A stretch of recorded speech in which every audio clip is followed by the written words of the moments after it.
Meu nome é Mônica Kemi, para quem não me conhece ainda, eu sou coordenadora local da IFMSA Positivo. Eu quero agradecer primeiramente a todos os inscritos, muito obrigada também, Dr. Pedro, por esse tempo. Vou apresentar então o palestrante, o Dr. Pedro Goulart Berro, ele é formado em Medicina pela Universidade Federal do Rio Grande, também em Clínica Médica pelo Hospital Universitário do Rio Grande, Cardiologia pela Santa Casa de Curitiba e preceptor da residência de Cardiologia do Hospital Santa Casa de Curitiba. Além disso, preceptor da cadeira de emergências médicas da PUC Paraná e da Universidade Positivo. Boa noite, Dr. Pedro. Boa noite. Meu som tá claro? Alô?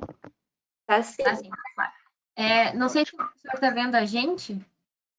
Eu consigo ver agora. Só Vocês eu e a entraram. mãe. Mas é só para Peraí. não ficar falando pro nada, assim, né? Vai que quer ver alguém. Ah, agora ficou melhor. Tá. Posso começar então? Pode, por favor. Boa noite, todo mundo. Quando forem parando, se tiverem dúvidas, podem ir me interrompendo, certo? Então, hoje é um tema que eu gosto muito de falar, que é eletrocardiograma na emergência. Emergência é meu principal ponto de atuação. Hoje eu faço residência em ecocardiografia também, mas residências emergência sempre me chamou a atenção. Pela sensação de aventura ainda, uma sensação do inesperado, apesar de com o tempo a gente acaba vendo quase tudo, sempre é uma surpresa, sempre é um desafio o atendimento do paciente em emergência, principalmente do paciente cardiológico. Eu sei, eu conversei com vocês que tem alunos desde o segundo período até o sexto, eu vou tentar fazer algo não tão profundo, mas tudo baseado em caso clínico. Então, se quiserem, se tiverem dúvida, eu vou precisar de interação, inclusive, sozinho eu não vou conseguir. Então, primeira coisa importante que vocês têm que saber, esse é o Einthoven, o inventor, o idealizador do eletro, em uma foto de 1885, a dificuldade da época de captar, ele tinha que colocar os membros em salinas, em soluções salinas, e aí conseguir algo parecido com uma derivação para conseguir um registro eletrocardiográfico. Hoje a gente avançou bastante. Primeira coisa que vocês têm que saber é como posicionar um eletro, como fazer um eletro. Um eletro hoje ele tem 12 derivações e para isso ele conta com 10 polos, 10 eletrodos. Um na mão esquerda, um na mão direita, um no pé esquerdo, um no pé direito. Esses são fáceis, esses é difícil conseguir errar a posição, porque eles vêm descritos, claro que é um descrito em inglês, às vezes algum técnico de enfermagem, que é quem faz o exame, pode ter alguma dificuldade, então acontece de algumas vezes a gente ter eletro com cabo trocado, eu vou ensinar vocês a reconhecer isso também.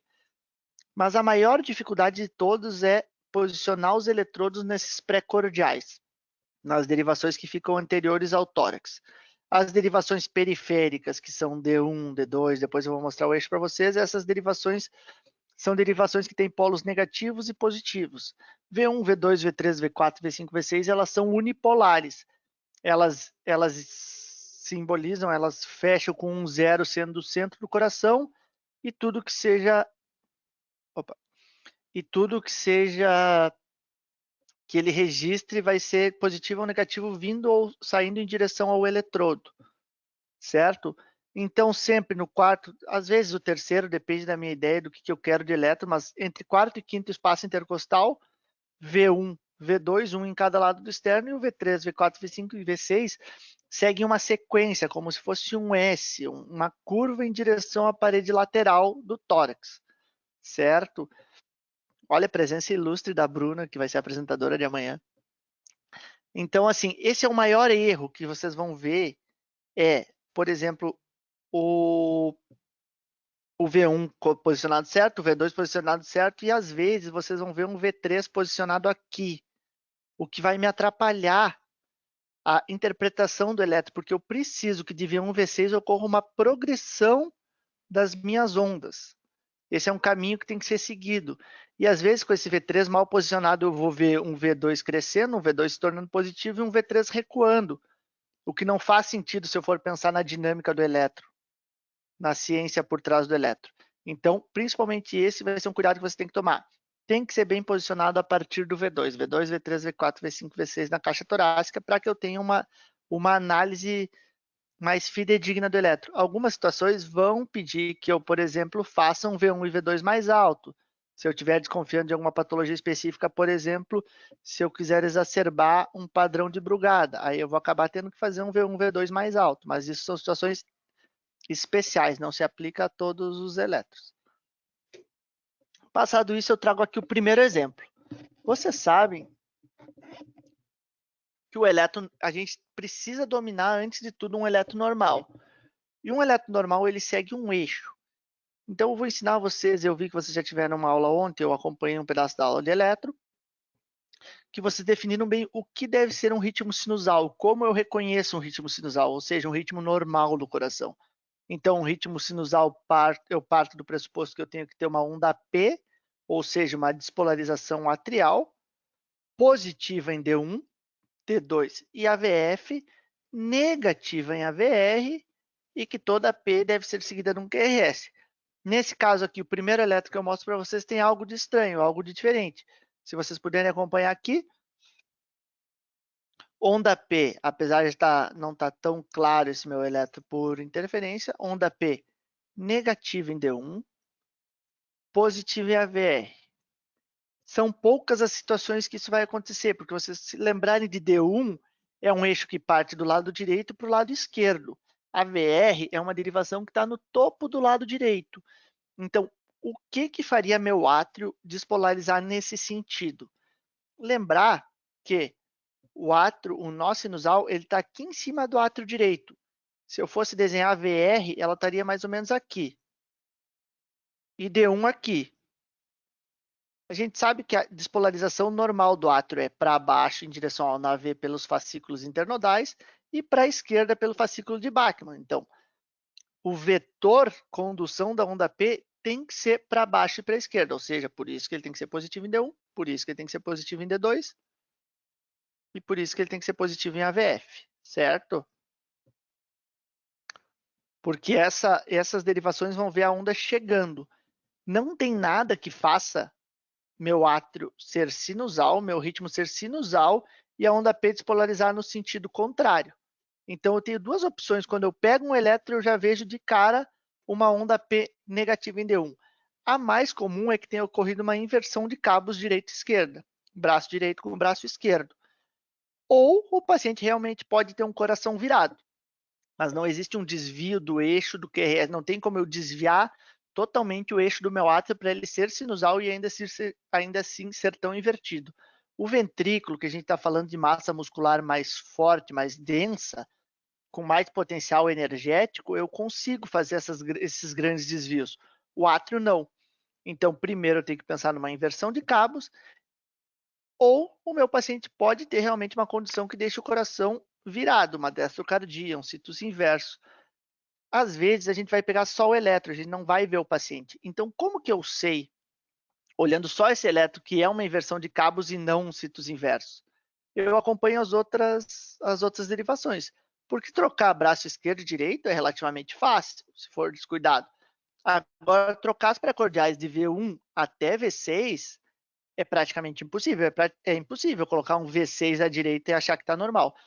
Então, de V1 a V6, o que aconteceu nesse nosso eletro? Ele veio de negativo, está se tornando positivo, fez a conversão para positivo em V3, V4 positivo, V5 aqui caiu o eletrodo, o paciente não morreu. E V6 está totalmente positivo.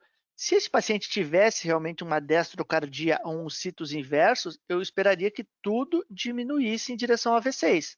Porque se eu estou pensando que meu coração inteiro está virado, por outro lado, V6 que está aqui, veria o coração fugindo dele nesse sentido. Então, um jeito bom de eu ver. Primeiro, D1. T1 está negativa, vou investigar melhor. Se as pré-cordiais crescem em direção a V6 como é o esperado, deve ser só uma troca de marca-passo, uma troca de cabos. Se as pré-cordiais diminuem em direção a V6, aí eu começo a pensar mais que meu paciente tem um situs inverso. Esse é o primeiro erro e o erro mais comum, e é o que vocês têm que saber reconhecer. Pegou um eletro, vê a onda P de D1. Está invertida? Vai atrás de uma causa. Segundo, o que é o meu padrão de eletro? O que eu espero de um eletro? Cada eletro tem um padrão que a gente pode configurar conforme a nossa necessidade. Para ficar padronizado, universal e não ocorrer muita desavença de diagnóstico, a gente sabe que o nosso eletro corre, ou seja, a velocidade que a folha é impressa é de 25 milímetros por segundo. Isso é universal. Se eu quiser, por exemplo, entender melhor como funciona esse QRS, se eu quero ver algumas alterações mais simples, mais discretas do QRS, eu posso precisar alongar ele para entender como todo estímulo se comporta nessa duração. E aí eu posso fazer o papel correr a 50 milímetros por segundo. Eu vou ver tudo mais largo, mas eu tenho que saber o que eu estou fazendo. Ou o que acontece de mais comum é que o meu eletro tem uma constante de 10 milímetros de altura, ou seja, 2 quadrados. Aqui deu um pouco menos. Às vezes, se eu, com essa minha constante, eu estou tendo um eletro que eu não estou conseguindo reconhecer direito onda P, onda T, eu não estou conseguindo achar um ritmo, eu posso precisar aumentar essa constante e fazer um eletro, por exemplo, em 2N. A mesma coisa que a gente faz no monitor, quando a gente quer ver ritmo em parada cardíaca, que a gente tem que aumentar para ver se é realmente a sistolia, se está tendo algum ritmo que o eletrodo não está pegando direito, a gente aumenta o potencial de captação. Então, a gente pode aumentar e a gente pode diminuir, mas a gente precisa saber que o padrão são 25 milímetros por segundo e 10 milivolts de amplitude do meu eletro, certo? Depois recordar com vocês alguns espaços, alguns intervalos que são importantes. O intervalo PR, que vem do começo da onda P até o começo do QRS, ele está diretamente ligado à ação do nó AV, do nó atrioventricular. Então, espaços PRs prolongados, prolongamento da duração do espaço PR, tende a ser uma doença de condução do nó AV. Porque o nó AV, ele é um fator de segurança do coração. Ele não deixa passar estímulo muito rápido, ele faz esse atraso de condução entre o átrio e o ventrículo, para que não ocorra a contração simultânea dos dois, e para que principalmente algumas arritmias atriais não passem tão rápido para o ventrículo, para evitar que, por exemplo, uma fibrilação atrial em que o átrio bate a 300, 400, vire uma fibrilação ventricular. O nó AV surge como uma segurança, como um porteiro entre o átrio e o ventrículo. Ele não deixa passar tão rápido. Mas ele pode ter algumas doenças que vai atrasar muito essa condução. E aí também existem as doenças que causam essa pré-excitação ventricular, ou um PR curto, que são geralmente relacionadas a alguma via acessória que não tem tanto período refratário. Ela não consegue atrasar o estímulo. Que aí vocês vão lembrar principalmente da mais famosa, que é a pré-excitação ventricular com onda delta. O que acontece? O nó AV é pulado, justamente isso tem um atalho, geralmente epicárdico aqui, que é essa via acessória. Ela vai passar mais rápido que o nó AV, mas geralmente ela vai cair no meio do miocárdio. E aí a condução elétrica até chegar no sistema de condução é feita célula por célula, miócito por miócito, e é atrasada. Então, como que ele se comporta? Apesar de ter um início rápido, depois ela vai ter um atraso do QRS, que vai ser assim, o PR começa a despolarizar rápido, começa o QRS largo, mas ele tem um alentecimento inicial, um atraso inicial de condução, porque ele está fazendo músculo por músculo. Esse é o famoso PR curto com onda delta, que é um padrão de Wolff-Parkinson-White, um padrão de pré-excitação. Se o paciente tiver sintomas como palpitação, morte súbita, ele vai ter a síndrome de Wolff-Parkinson-White, que é um eletro que a gente tem que saber reconhecer, principalmente porque tem um potencial arritmogênico grande de fazer taquicardias atriais ou fibrilação atrial prestada, mas isso é por um segundo momento. A gente tem que reconhecer o tamanho do intervalo PR, que ele não pode nem ser muito longo, nem ser muito curto. Duração do QRS, vocês vão ter uma aula específica sobre os bloqueios de ramo. QRS é contração ventricular. QRS alargado é um alentecimento, um atraso da condução ventricular, seja por bloqueio de ramo esquerdo, bloqueio de ramo direito, ou um ritmo propriamente que nasce do ventrículo. Ele já nasce longe do sistema de condução, então tudo que atrasa fica largo. Segmento ST é muito importante para... Sempre que eu falar em segmento não compreende onda, se eu falar em intervalo compreende onda. Segmento ST é importante principalmente para as isquemias, os supras e os infras de segmento ST. Depois o intervalo QT é muito importante para os pacientes que têm QT longo congênito. Lembrar que ele é frequência dependente, então todo QT ele tem que ser corrigido pela frequência. Taquicardias aumentam o QT, taquicardias diminuem o intervalo QT, bradicardias aumentam o intervalo QT. A gente tem que fazer um cálculo para corrigir esse QT para trazer ele para a frequência equivalente de 60 batimentos por minuto. Se o meu paciente já tiver a 60, o próximo disso eu não preciso fazer essa conversão. Eu aceito o QT que está, porque grandes alterações vão chamar a atenção de vocês. Certo? Esse é o começo do eletro. E agora a gente vai começar a fazer um segundo exercício. Entender o que quer dizer cada parede do eletro e principalmente quais são as coronárias, porque aqui a gente vai pensar um pouco em síndrome coronariana, quais são as coronárias responsáveis por cada local, por cada derivação. Eu vou fazer um desenho esquemático aqui só. Fazer uma derivação projetada aqui, D1 ficaria aqui, AVL,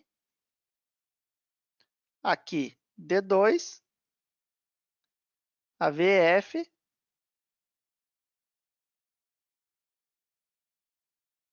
D3,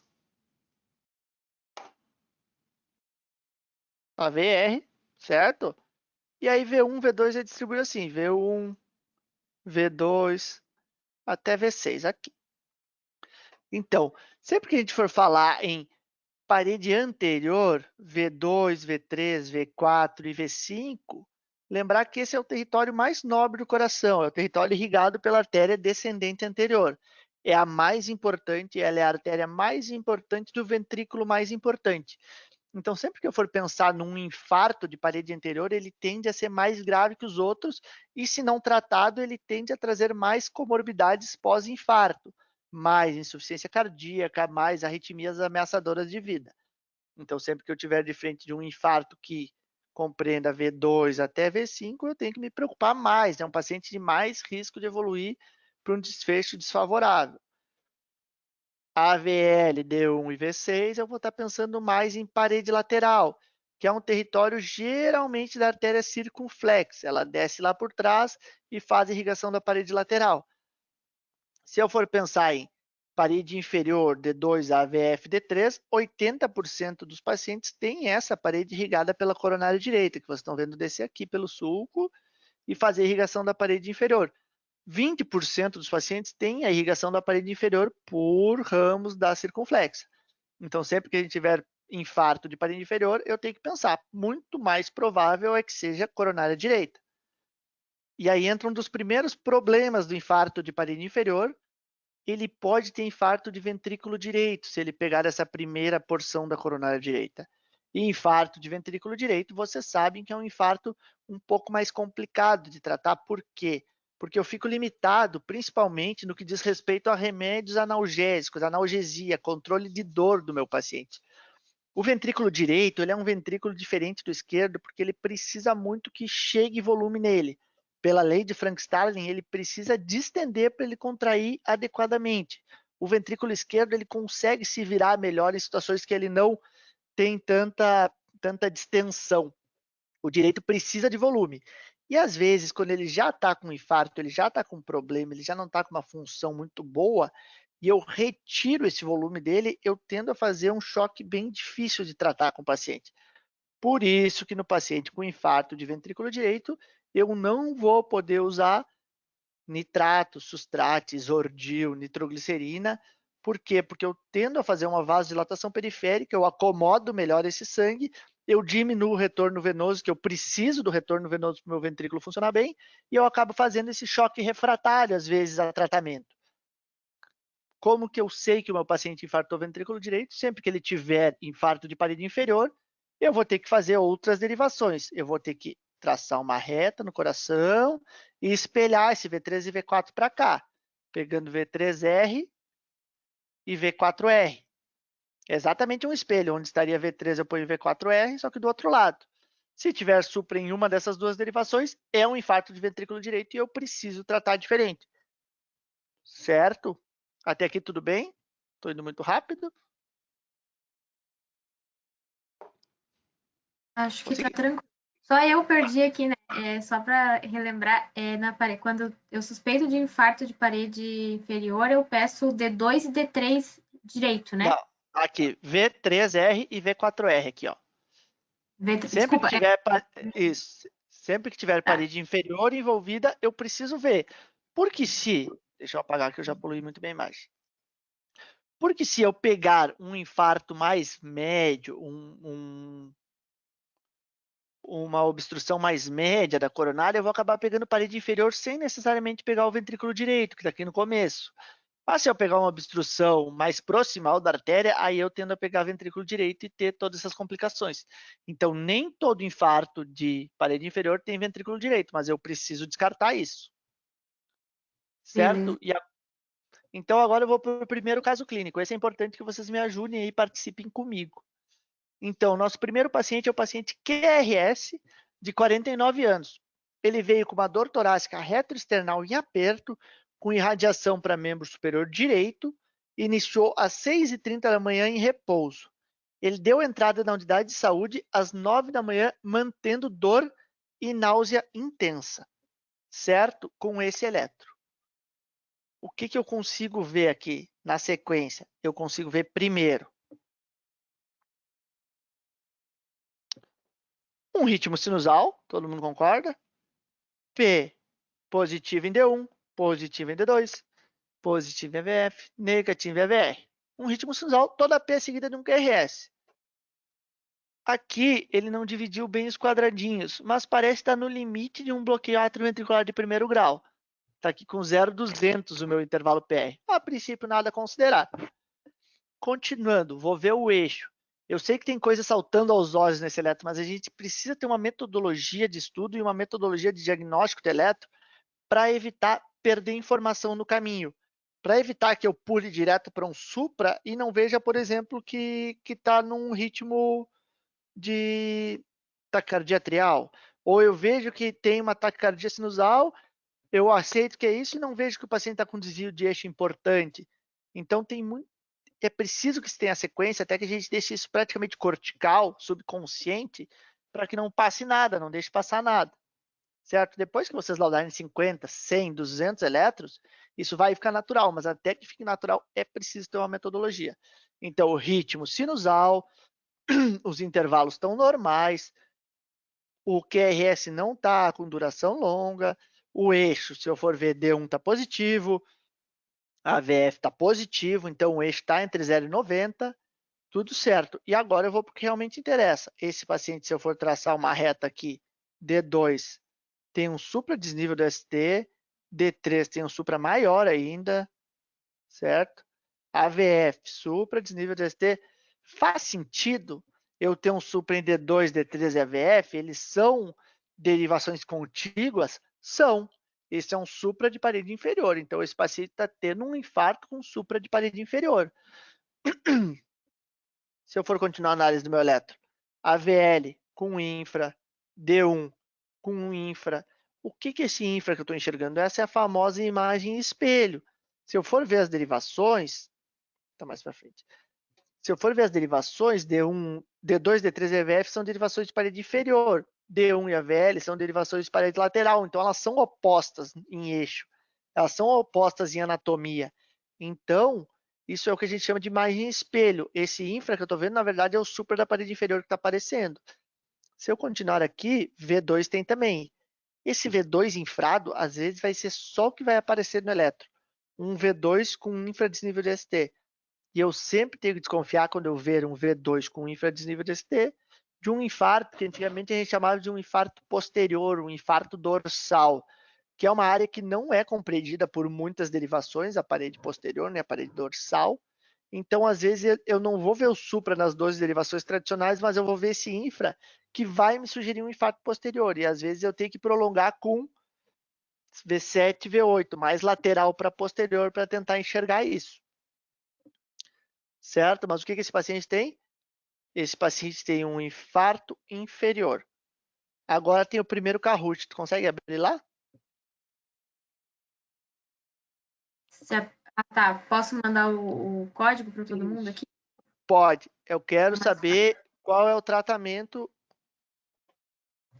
esse paciente. Espera aí que eu vou abrir aqui que não deu. Estava aberto, mas eu fechei. Eu também vou ter que entrar aqui. Peraí.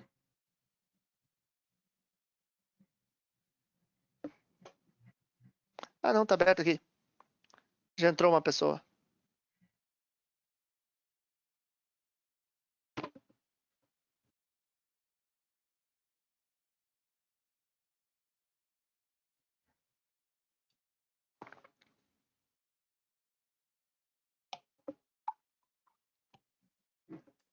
Acho que foi. Tá entrando um monte de gente.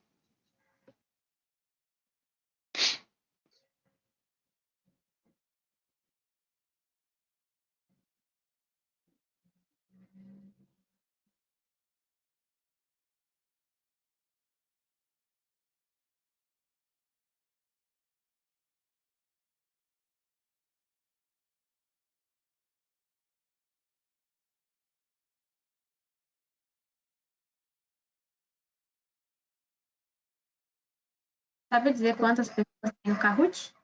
Tem 19. 20 agora. 21. Vou fechar no 30. Pode ser. Tá 22. O resto do pessoal não entrou. Vamos iniciar. Então eu preciso saber, esse meu paciente, olha, entrou mais gente. Esse meu paciente tem um infarto inferior e eu quero saber o tratamento mais adequado para ele e ele mantém-se com dor. Certo? Vou iniciar.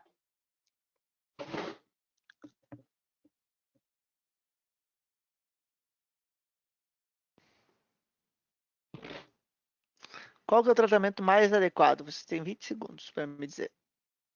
Estou Eu acho projetando. que não tá aparecendo na sua tela só. Não, não, deixei não. Mas aí não aparece para vocês lá, mas eu compartilho.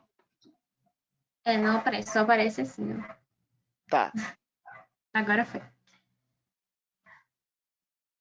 Não, mas eu não entendi. Mas vocês não abriram no Kahoot de vocês? Abrimos. Só que acho que o tempo esgotou e a gente não tava vendo a tela. Foi isso. Mas nas próximas vai dar certo. Tá. Vamos cancelar isso aqui. Não gostei. Vamos voltar para a É que a apresentação. gente não tava vendo a tela, daí a gente não via as opções. Sim. É por isso. Então, quais são os cuidados que eu tenho que ter? Eu já falei. Isso é um infarto de parede inferior. Eu tenho sempre que cuidar com os nitratos e com a morfina, que eles tendem a fazer vasodilatação, venodilatação principalmente, e eles podem fazer choque. Então, o tratamento do meu paciente que está com dor e está com esse tipo de infarto, se pegar ventrículo direito, é analgésico simples, dipirona, por exemplo. E o que vai salvar ele, o que vai tirar a dor dele é abrir a artéria, não tem outra saída.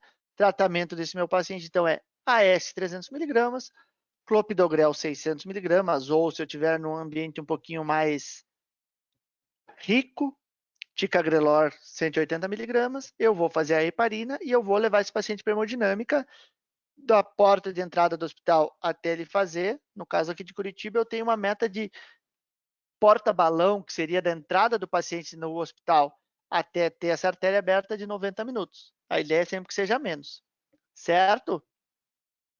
Então, esse paciente teve um infarto com supra, foi adequadamente tratado. Temos o segundo paciente, o WLO. O paciente deu entrada de 91 anos, deu entrada na unidade de saúde com queixa de dispneia aos esforços, vertigem rotatória e dor abdominal intensa com esse eletro. Esse eletro é um eletro muito característico. Por quê? Primeiro, ele tem, salta aos olhos, uma bradicardia importante. Esse meu eletro, ele é um eletro que ele roda em 10 segundos. Toda a folha dele tem 10 segundos. Se eu tenho em 10 segundos aparecendo só 6 complexos QRS aqui, quer dizer que a frequência média desse meu paciente está 36, está muito baixa. Então eu já tenho uma bradicardia. Essa bradicardia é sinusal? Vocês podem acompanhar que eu não vejo onda P em lugar nenhum. Em alguns lugares eu vejo uma onda tremida, mas que não é onda P. Aqui, por exemplo, umas tremidas, mas que não é onda P, não segue QRS, não respeita eixo. Então, o que, que eu tenho aqui? Eu tenho um paciente com ritmo irregular e com uma bradicardia importante. Ritmo irregular sem onda P é uma fibrilação atrial. Todo mundo concorda? Com uma bradicardia importante, como que a gente vai chamar? Fibrilação atrial de baixa resposta ventricular. Certo? Por quê? Existe algo que está me sugerindo uma etiologia. Com o tempo, vocês vão ver que alguns remédios, algumas drogas, eles fazem alterações bem específicas no eletro. E essa é uma alteração bem característica que a gente chama de uma alteração do ST em pá de pedreiro, ó, em colher de pedreiro, ou em bigode do Salvador Dalí, porque Carlos tem criatividade. Essa é uma alteração bem específica de intoxicação por digitálico, intoxicação por digoxina. Então, sempre que vocês verem um paciente, principalmente idoso, que está usando digoxina, que chega bradicárdico, com sintomas de baixo débito, vertigem, dispneia, esforços, dor abdominal, eles podem fazer, faz muita náusea, faz muito vômito, e com esse padrão de eletro, a gente tem que desconfiar de uma intoxicação por digital, uma intoxicação por digoxina. A digoxina é um medicamento que tem um perfil terapêutico muito estreito, ou seja, a dose de tratamento dele é muito próxima da dose tóxica. E por que eu uso digoxina? Para fazer controle de frequência no paciente que tem fibrilação atrial, certo?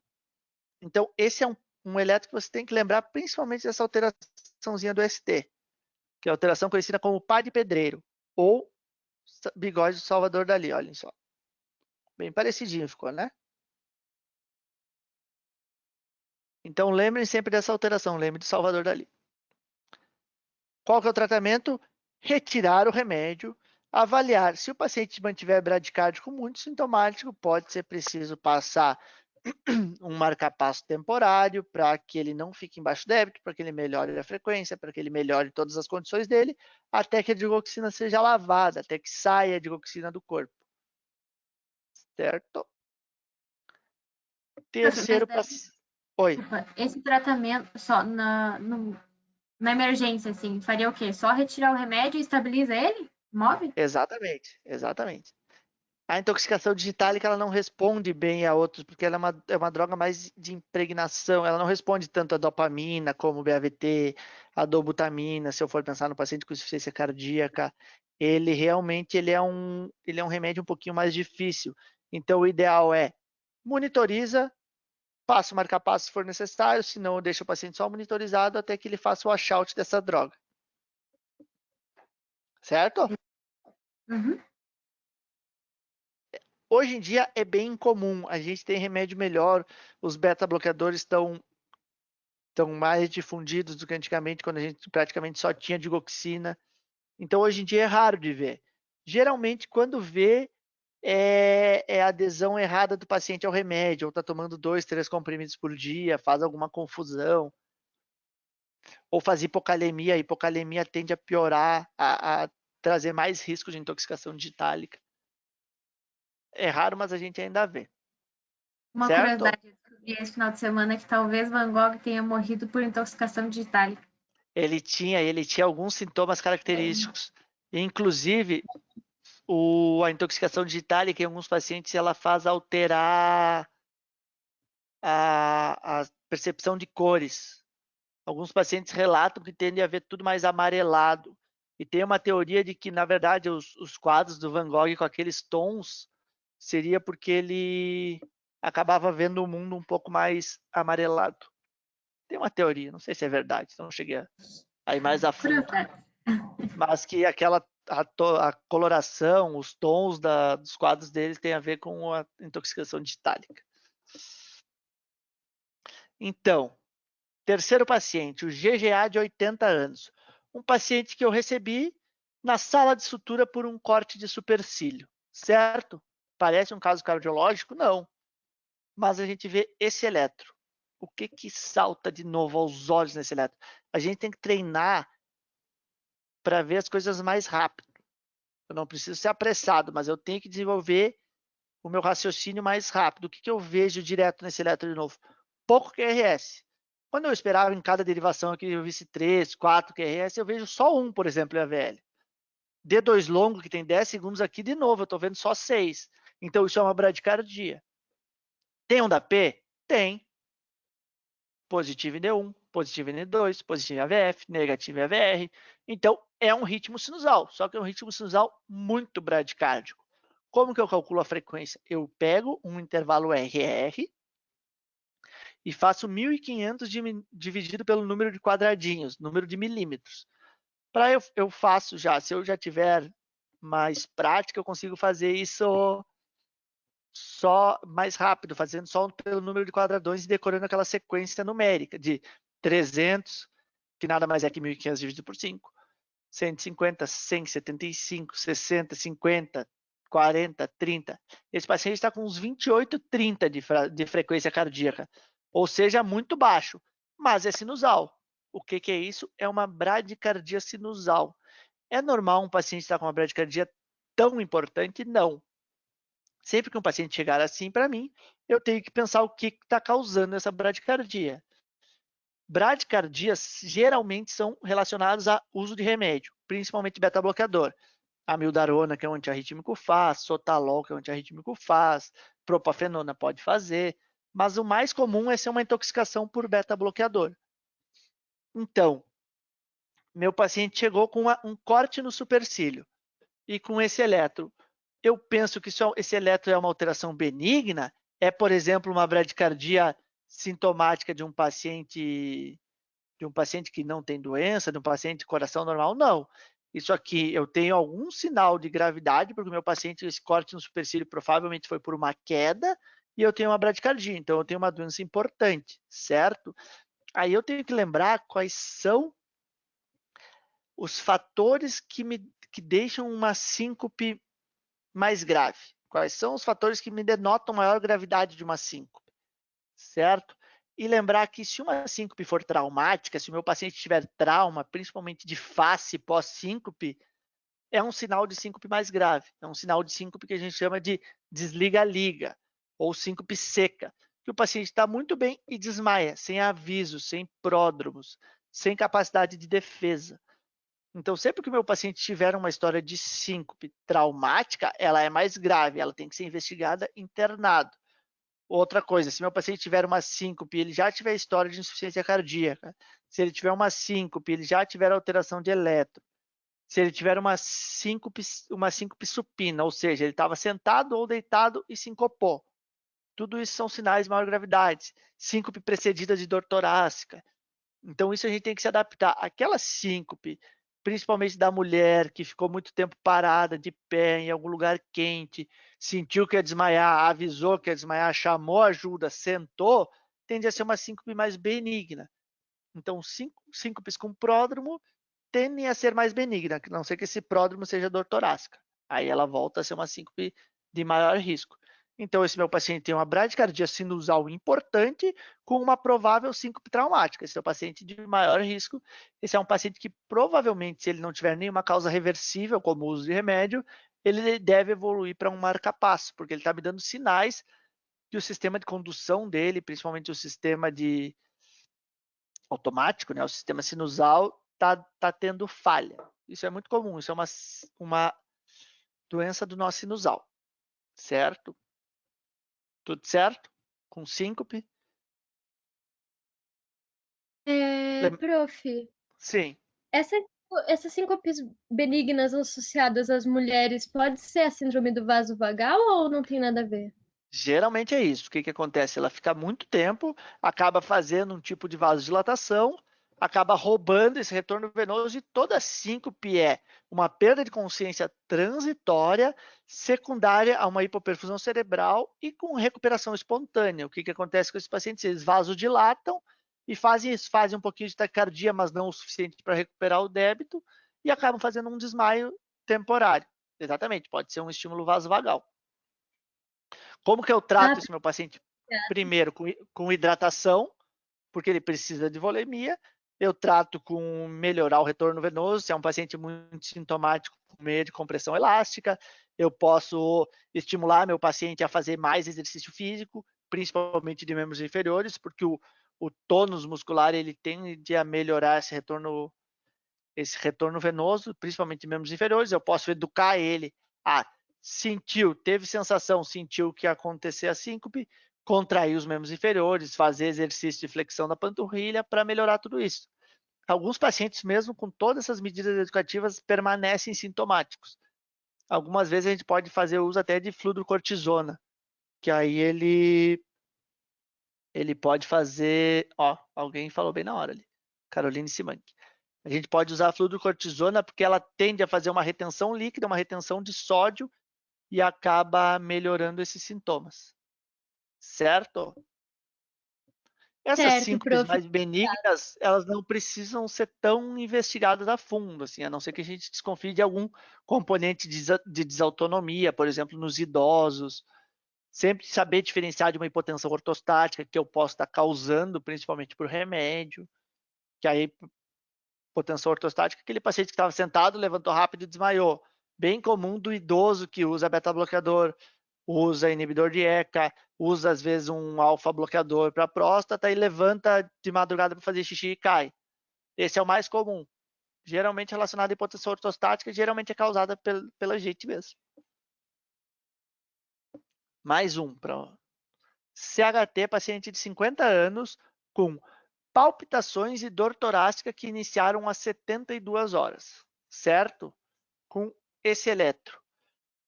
O que eu vejo nesse eletro? Alguém quer arriscar já? Já estão se sentindo mais seguros?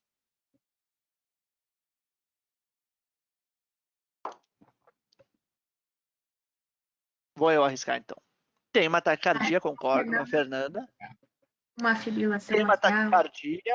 Tem uma taquicardia com QRS estreito, certo? Então deve ser um ritmo que vem de cima do ventrículo, supraventricular.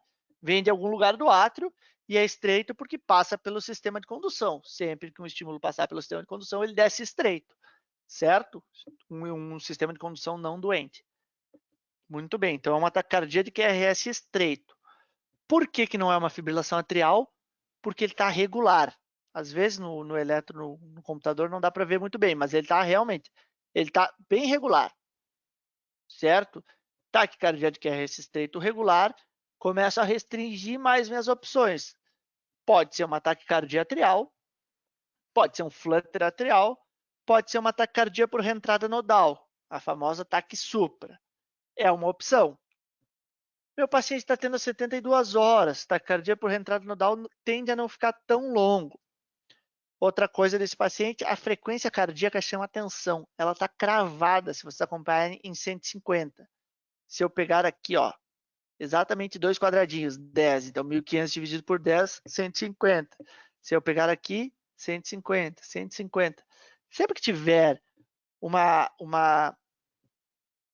arritmia com uma frequência divisora de 300, ou seja, 300, 150, 100, 75, 50, tudo que for divisor de 300, eu tenho que pensar numa arritmia específica que é o flutter, certo? O flutter atrial. Ah, mas professor, o flutter não tem que ser serrilhado? Nem sempre esse serrilhado aparece tão bem. Mas se vocês forem ver o eletro mais de longe, aqui em D1, vocês conseguem ver aqui um ponto, aqui um ponto, aqui um ponto, aqui um ponto. Olha só. É um eletro que sugere. Estou na dúvida.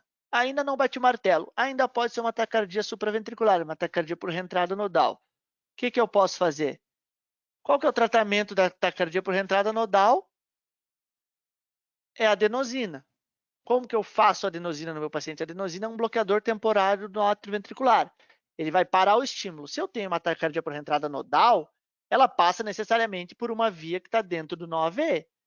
Então, se eu der um reset nesse nó AV, eu vou cortar o ciclo da arritmia, eu vou cortar esse circuito e vou tratar meu paciente. Lembrar que a adenosina ela tem que ser bem feita. Ela é um medicamento difícil de fazer, não é muito fácil. Então, o que acontece na adenosina? Eu tenho que fazer em um acesso pelo menos cubital, tentar não fazer em acesso central, a não ser que não tenha outra opção. Por quê? Porque eu estou largando um remédio muito forte, um remédio que a dose já é calculada para ele circular um pouco antes de chegar no coração. Porque ele é um remédio que ele é metabolizado pelas hemácias, certo? Então, se eu fizer ele muito longe, a tendência, se eu fizer, por exemplo, um acesso na mão ou num acesso no pé, a tendência é que ele não chegue ao átrio. Quando ele chegar no átrio, ele já não vai ter muita função. Então, o ideal é sempre fazer cubital. E se eu fizer no central, eu vou fazer direto no átrio. Então, pode ser que eu faça um bloqueio muito duradouro do 9E. Então, se eu precisar, de alguma forma, fazer no central, eu faço dose pela metade. A dose usual é 6 mg. Se eu precisar fazer no central, eu posso fazer 3 mg. Sempre com cuidado de que a adenosina não se prescreve e sai de perto. Vocês vão fazer a prescrição e vocês vão estar do lado acompanhando, porque o paciente pode evoluir para broncoespasmo e pode evoluir para parada cardíaca. É raro, é muito raro, porque ele é um medicamento muito transitório, mas pode acontecer. Então, como que a gente faz? A gente pega um acesso cubital, faz a adenosina, levanta o braço do paciente, faz um flush de soro para empurrar essa minha solução. E o que vai acontecer?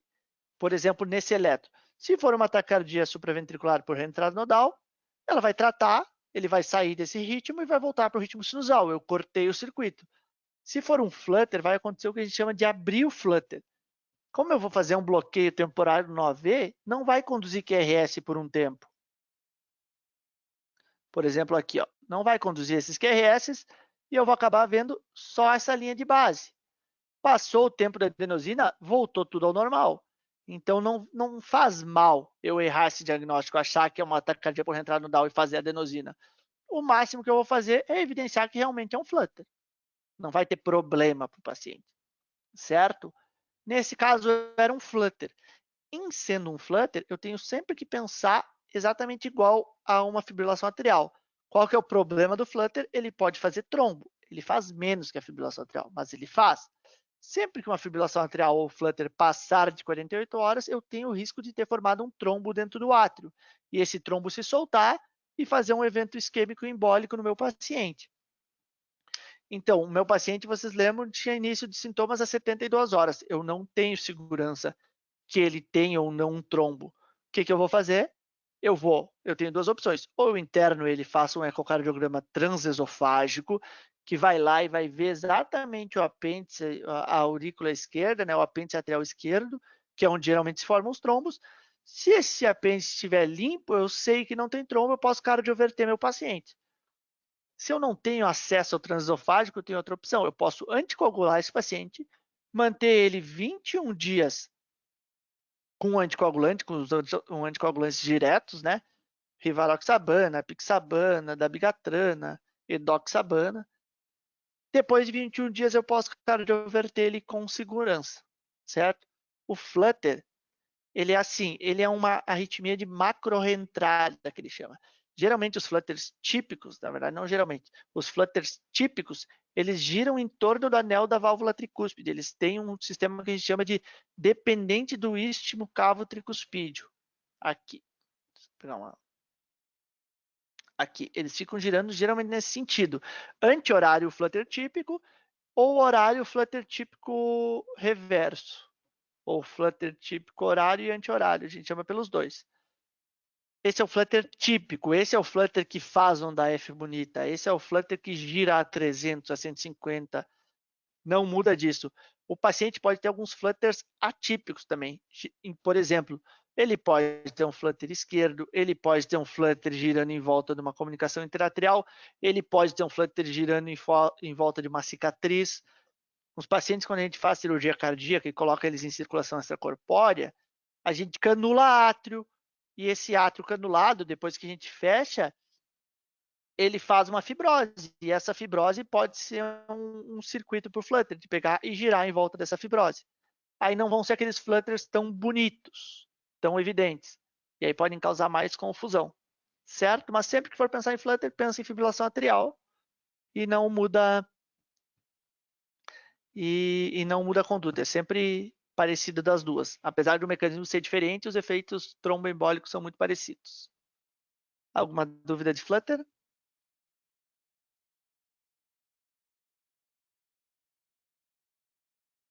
Deixa eu só ver o chat que eu parei. Vou continuando então. Nosso próximo paciente, JMB, 66 anos, certo? Não tentem usar essa sigla e não tentem colocar em nenhum presidente do país essa sigla. Meu paciente chegou com suspeita de COVID. Relata ter feito uso do kit COVID recomendado por seu médico. Desde então, apresentou 2 episódios de palpitação seguidos de síncope com esse eletro. Opa! O que eu vejo nesse eletro? O que salta aos olhos nesse eletro? Primeiro, é um paciente que tem um ritmo sinusal. Tem uma onda P positiva em D1, positiva em D2, positiva em AVF, negativa em AVR, certo? QRS é largo? Não. Aqui ele tem uma alteração que lembra, não chega a ser um infra, mas tem uma inversão de T suspeita, que eu preciso pensar num padrão de sobrecarga, num padrão de strain, ou pode ser só uma alteração de repolarização. Continuando na minha análise de eletro, PR normal, QRS normal, e aqui vem o pulo do meu eletro. QT, que vem daqui do começo do QRS até o final da T, nesse caso tem 5, 10, 15, 17 quadradinhos. Um cálculo rápido aí. Vai dar 15 vezes 4, vai dar 60. Eu vou estar aqui com 680 milissegundos. Quando o meu QT normal é até 440. Então, esse paciente tem uma condição que a gente chama de QT longo, certo? Muito provavelmente induzido por medicação. Qual que é o problema do QT longo? O QT, a T, é uma onda de repolarização ventricular, ou seja, o ventrículo está se reorganizando. O QRS é a despolarização, é a contração. O QT, a T, ela é uma onda meramente elétrica, ela não é uma onda mecânica, não está acontecendo nada com o músculo cardíaco, ele só está se reorganizando eletricamente. Nesse período de reorganização, o meu ventrículo fica muito suscetível a arritmias específicas, principalmente uma arritmia que a gente chama de torsades de points, ou torsade Poin, como preferirem. Mas é a torsades, a torção das pontas. O que acontece? Com esse meu QT mais prolongado, existe um risco maior de eu ter, por exemplo, uma extrasístole aqui em cima da T, e ter o fenômeno que a gente chama de R sobre T.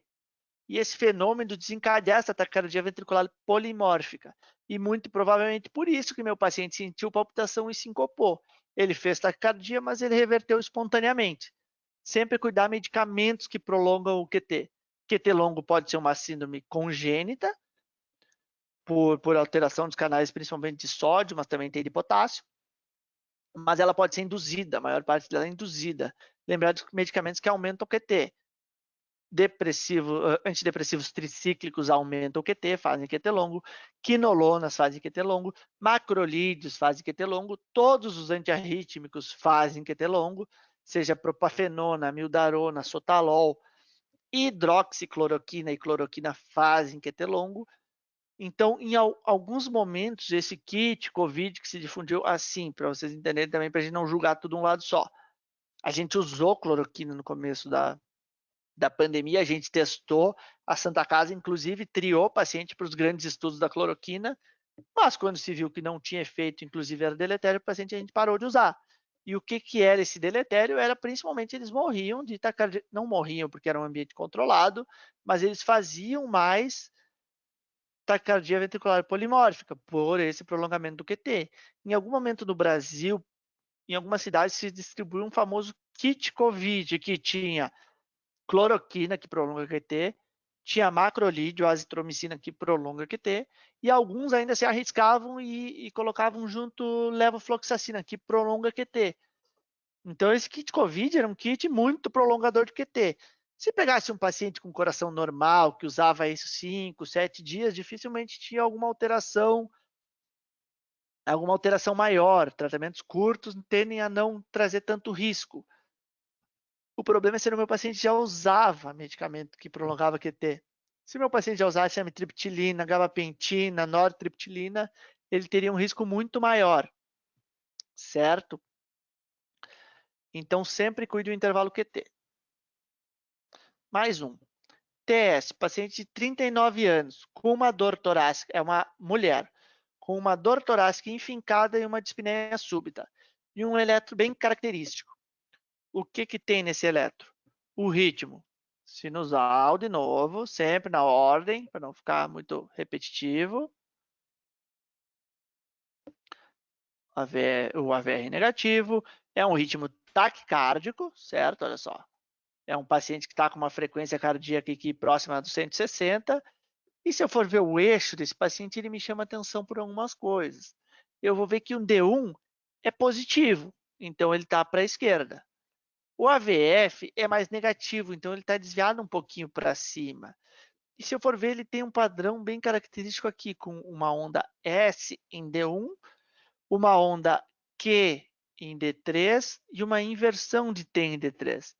Esse padrão somado é o famoso S1, Q3, ou seja, uma onda S em 1, uma onda Q na derivação 3 e uma inversão de T em 3 também. É um paciente que eu tenho que desconfiar. Se eu tenho uma dor torácica, dispneia, enfincada, mulher, eu tenho desconfiado de uma situação específica que é tromboembolia pulmonar, TEP. Esse é o padrão característico de TEP. Uma taquicardia sinusal, por quê? Porque eu estou tendo hipóxia, eu estou tendo dificuldade de perfundir, eu estou tendo dificuldade de perfundir meu pulmão, eu estou dificultando a troca gasosa, dependendo do montante, do tamanho desse TEP, pode ser que eu tenha realmente uma hipóxia importante. Isso faz fazer taquicardia reflexa. Eu tenho dor, eu tenho dispneia, eu tenho essa inversão de onda T, essa alteração de T, tudo isso, o que quer dizer? Eu tenho o eixo no meu QRS um pouco desviado para a direita. Ou seja, meu coração está tendo um pouco de sobrecarga à direita. Por que o TEP faz sobrecarga à direita? Porque ele fecha um ramo da artéria pulmonar, ele sobrecarrega o ventrículo direito por consequência. Certo? Então, lembre dessa característica para TEP. Aqui só para vocês lembrarem por quê. Então, o D3 negativo, ele tende a ter um desvio para cima aqui. Aqui está o D3, seria o zero do D3. E aí esse AVR com esse final aqui, principalmente o D1 com esse final negativo, esse AVR com essa porção positiva, tende a ter um pouquinho do desvio para a direita também. Não é tão significativo nesse caso, às vezes ele desvia bastante. Essa onda R mais evidente em V1 também sugere uma sobrecarga de ventrículo direito, porque o normal é ela ser toda negativa. Certo? Tá quase no fim agora. Se segurem. Antônio Carlos Belchior, esse ganhou o nome porque esse foi realmente o quadro dele, o quadro do cantor Belchior. O paciente de 70 anos que deu entrada com uma queixa de dor torácica intensa, enfincada, transfixante, com início súbito com esse eletro. Quem que pode me dizer o que aconteceu com o Belchior? Agora eu quero respostas.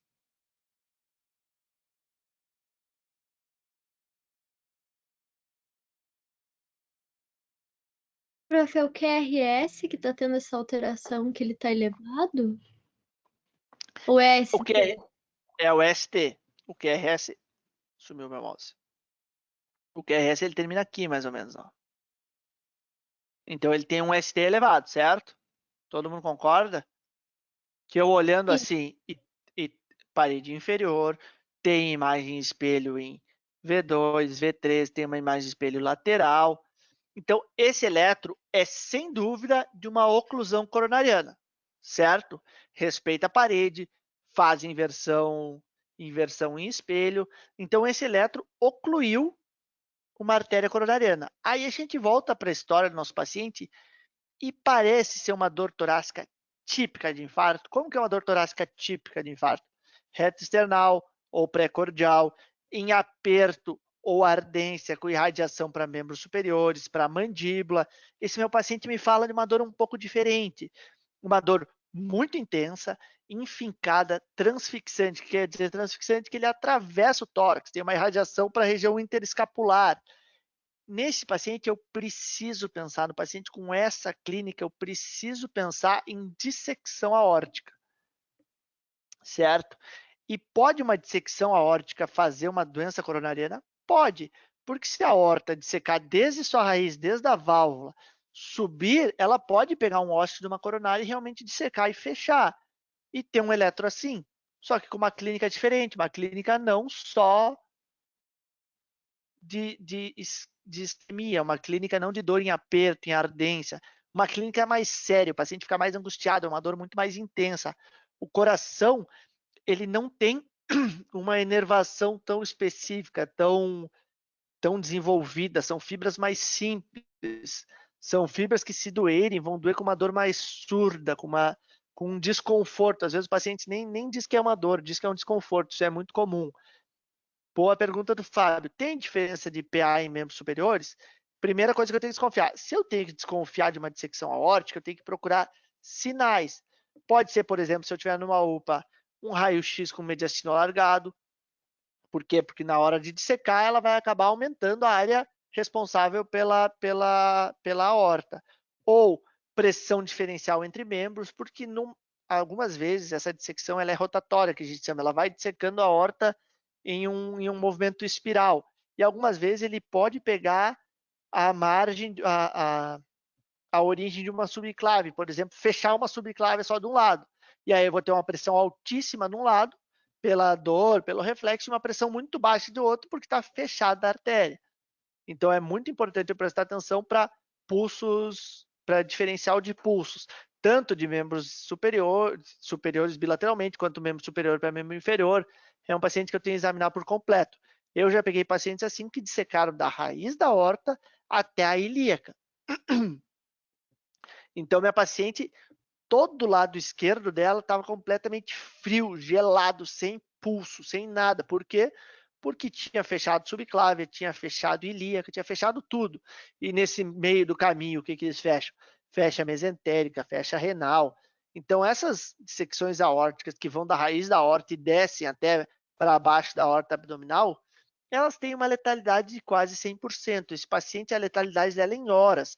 É 11, 12% que vai aumentando a cada hora passada de dissecção. Então, é um paciente que eu não posso perder tempo no diagnóstico. Se eu desconfiei, eu tenho que encaminhar logo para um setor especializado com cirurgia cardíaca. E nesse caso, por exemplo, se chega um paciente assim para mim e eu estou num lugar muito distante de Curitiba, eu estou na praia, lá em qualquer praia, estava fazendo plantão na Ilha do Mel. E aí eu peguei esse paciente com esse tipo de eletro, só que eu penso que pode ser um infarto com supra. Qual que é o tratamento? Se esse meu paciente não vai chegar a ter por uma hemodinâmica, eu tenho que fazer trombólise desse doente. Eu tenho que usar alteplase, streptokinase. Se eu fizer trombólise de um paciente com dissecção aórtica, eu mato ele.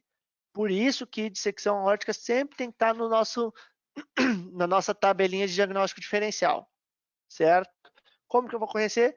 Pela dor, que é diferente da dor do infarto, e principalmente pelo exame físico / radiológico. Eu vou precisar desconfiar, mas para eu pedir um raio-x na urgência, eu tenho que desconfiar, eu tenho que saber que ela existe. Eu só procuro a doença que eu sei que existe.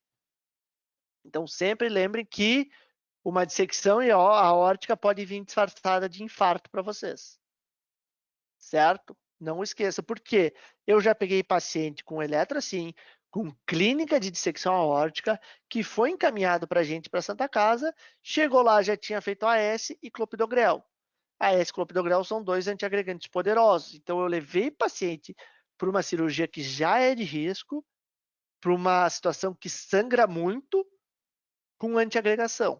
Eu elevei muito o risco desse meu doente morrer na cirurgia por ter achado que isso é um infarto, certo? Algumas vezes vai enganar, algumas vezes a dor vai ser realmente do infarto e vai ser uma dissecção. Bom, esses são os casos que fogem à regra, esses são os casos raros, raríssimos. Esses são os casos que a gente não tem o que fazer, que a gente pode até sofrer psicologicamente com esse caso, mas que eticamente, legalmente, moralmente, não tem como a gente ser julgado por isso, porque são casos difíceis. O que a gente não pode é se complicar em caso fácil ou médio. Os casos difíceis, os casos gravíssimos, vão ser graves para todo mundo. Vão ser graves se ele chegar direto na Santa Casa, vão ser graves se ele chegar numa UPA. O que tem que ficar de imagem, eu não posso perder caso simples. Eu não posso perder aquele caso que está escancarado, certo? Lembrar que dor torácica não é só coronária. Dor torácica pode ser espasmo esofagiano. Se for uma dor mais localizada, eu tenho que pensar em costocondrite, eu tenho que pensar em herpes zoster. O paciente tem que ser despido. O nosso exame físico tem que ter o paciente sem camisa. Eu tenho que enxergar, porque às vezes é só uma lesão de pele. Parece bizarro, mas chega paciente com dor torácica, encaminhado para nós, chega lá, tira a camisa, é um zoster em atividade, entendeu? E a dor é totalmente atípica. Lembrar que um caso que pode confundir a gente, que é o espasmo esofagiano, ele também melhora com nitrato.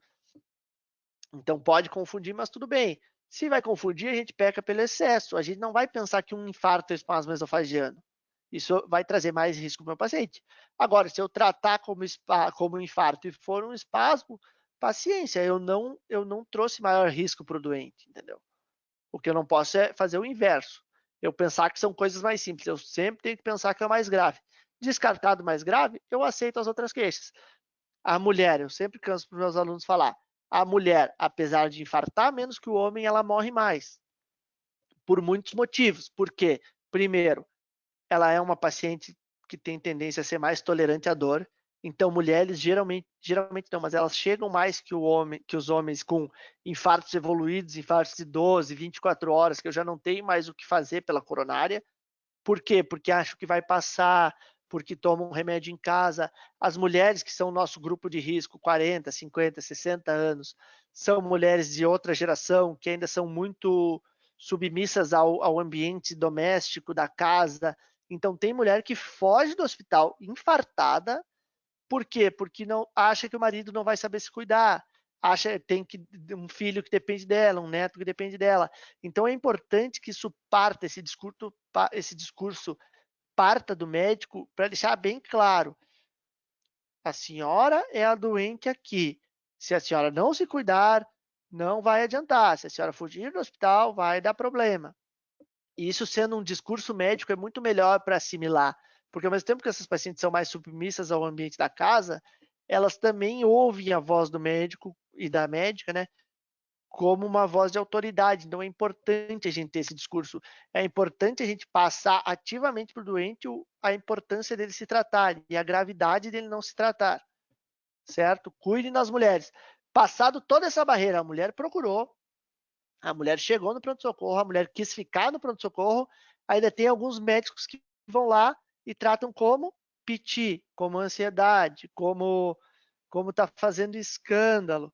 Lembrar que ansiedade no pronto-socorro é um diagnóstico de exclusão. No momento que eu excluir tudo que é orgânico, eu aceito que é uma ansiedade, eu aceito que é uma crise de pânico, eu aceito que é um transtorno conversivo, certo? Cuidem das mulheres que procuram o pronto-socorro. Se ela procurou, foi por um motivo. Homem, vocês vão ver com o passar do tempo, o homem é sempre uma tragédia. O homem está um pouquinho doente, parece que vai morrer. A mulher chega com a aorta dissecada, chega com uma coronária fechada e está tudo normal. Então, cuidem das mulheres do pronto-socorro. Se elas chegaram no pronto-socorro, valorizem. Esse é o meu quase final de discurso. Mais um paciente. O penúltimo paciente dessa aula, o QPQS de 19 anos, um paciente com dor torácica ventilatório dependente que melhora com a flexão do tronco. Isso tem uma semiologia muito específica de uma dor que é torácica, mas ventilatório dependente. Eu sempre tenho que pensar em acometimento pleural ou pericárdico, acometimento de serosas, né? Essa dor ventilatório dependente torácica que melhora com a flexão do tronco, o paciente, ainda mais paciente jovem, ele está me esfregando na cara que ele tem uma patologia, que ele tem uma pericardite, certo? Uma inflamação do pericárdio, por motivos mais variados. Pode ser viral, pode ser uma pericardite pós-infarto, não nesse caso, que ele está me falando só da pericardite, só desse tipo de dor, mas cuide de pacientes jovens, dor torácica, ventilatório dependente, que tem posição de melhora. A dor do infarto, por exemplo, não tem por que ter uma posição de melhora. A dor do infarto não vai melhorar de algum jeito ou de outro. Ela vai melhorar quando eu abrir a artéria. Agora, se eu fizer uma dorsiflexão, não tem por que melhorar. Eu tenho que pensar que o quê?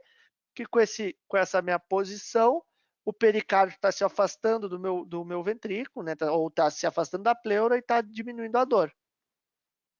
E eles têm um eletro bem característico, que é um eletro com esse supradesnível do ST difuso, de todas as paredes, não respeita a leito de coronária, ó. D1 tem, D2 tem, AVF tem, parede anterior tem. Esse eletro difusamente suprado geralmente não tem a ver com coronária, porque meu paciente não vai ter azar suficiente para fechar uma coronária direita e fazer parede inferior, e fechar uma DA junto anterior, vai fechar uma lateral, pensando em ICX, ele está fechando todos os territórios coronários. Se eu pensar que isso é isquêmico, meu paciente está morto, você concorda? Não tem.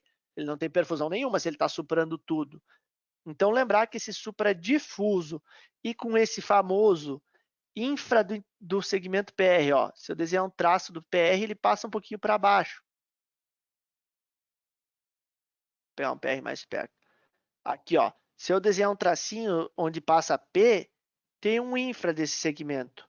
Então, supradifuso com infra do segmento PR, eu preciso pensar em pericardite. Pericardite é uma doença geralmente bem benigna, passa dor com anti-inflamatório. Eu só vou investigar melhor a pericardite se ela começar a ficar muito recorrente, se tiver derrame pericárdico importante. Aí eu vou pensar em causas mais malignas, por exemplo, neoplasia, tuberculose. Mas pericardite geralmente é bem benigna e a maioria é pós-viral. Agora o último paciente, e vocês vão, só para vocês irem tranquilos. Meu paciente é o PCR, 61 anos, um tabagista hipertenso diabético que veio por um quadro de convulsão tônico-clônica assistida, com duração de aproximadamente 10 minutos, com esse eletro. Esse é paciente nosso mesmo da casa. Pensem assim, um adulto, ele não começa a ficar epilético geralmente. Epilepsia é uma doença mais progressiva, começa lá na infância ou no adulto jovem. Se um adulto convulsionou subitamente, ele tem poucas opções para o que está acontecendo. O que eu tenho que pensar primeiro é em AVC, certo? Ah, fez um AVC isquêmico, fez uma área lacunar ali, uma sequela, e ficou um foco epilético, ele fez uma epilepsia, beleza. Primeiro é isso. Mas eu preciso pensar que essa convulsão foi por uma hipoperfusão cerebral e que pode ter sido causada por uma parada cardíaca, certo? Parada cardíaca, TV instável, arritmias ventriculares mais graves, elas podem fazer convulsão. Convulsão pode ser a única apresentação desse paciente. Então, não fiquem tranquilos com o paciente que convulsiona simplesmente assim, sem história prévia. Acontece muito do paciente caiu na rua, convulsionou. Chega para nós, por exemplo, foi esse paciente com diazepam, já feito, paciente às vezes sedado com midazolam, com esse eletro. A causa dessa convulsão foi cerebral? Não. Se vocês puderem ver, é um paciente que tem um ritmo irregular, C1 da P, então ele tem uma fibrilação atrial, e ele tem um supradesnível de ST em V2, em V3 ali, V2, V4, certo?